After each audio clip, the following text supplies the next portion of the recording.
నా లైఫ్ లో చూసిన వర్స్ట్ ట్రైన్ ఇదే. నన్ను కాలువలోకి అయితే బండి పానిచ్చేశారు. Welcome to my birthday vlog. 12 గంటలకి నిద్రపోతున్నాను, నన్ను లేపి కళ్ళు మూసుకొని తీసుకొచ్చాడు మా తమ్ముడు. ఈ పేపర్ షాట్ ని సాయి శక్తిలా ప్రయత్నిస్తున్న అమ్మాయి పేరు నవ్యశ్రీ, నాకు కాబోయే వైఫ్. ఇలాంటి ఒక మూమెంట్ నా లైఫ్ లో కూడా వస్తుందని అస్సలు ఎక్స్పెక్ట్ చేయలేదు. ఎందుకంటే తను హైదరాబాద్ లో ఉండిద్ది, ఇంత డిస్టెన్స్ ట్రావెల్ చేసి వస్తుందని అయితే అస్సలు అనుకోలేదు. ఇంకా ఉదయాన్నే లేచి స్నానం చేశాను. ఇదే మన బర్త్డే అవుట్ఫిట్. ప్రజెంట్ మనం తెనాల్లో ఉన్నాము, ఎందుకంటే మా బావ వాళ్ళది సత్యనారాయణ స్వామి వ్రతం జరుగుతుంది. ఇంకా వ్రతంలో కూర్చొని ఆఫ్టర్నూన్ అన్నం తినేసి రైల్వే స్టేషన్కి అయితే స్టార్ట్ అయిపోయాము. ఇంకా స్టేషన్కి వచ్చేసి నవ్యశ్రీని రిటర్న్ హైదరాబాద్కి అయితే ఎక్కిచ్చేసాను.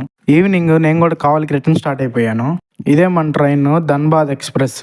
నా లైఫ్ లో చూసిన వర్స్ట్ ట్రైన్ ఇదే.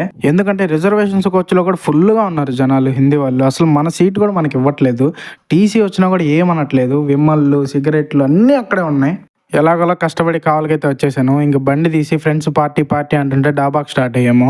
ఈ అన్న వాళ్ళు అయితే బాగా తాగేసి రోడ్డు పక్కన ఉన్న కాలువలోకి అయితే బండి పానిచ్చేశారు. ఇంకా మేమే అంబులెన్స్ కాల్ చేసి హాస్పిటల్కి అయితే పంపించాం. ఇంకా కేక్ కోసి డాబాలో ఫుడ్ తిని ఇంటికి వచ్చేసాము.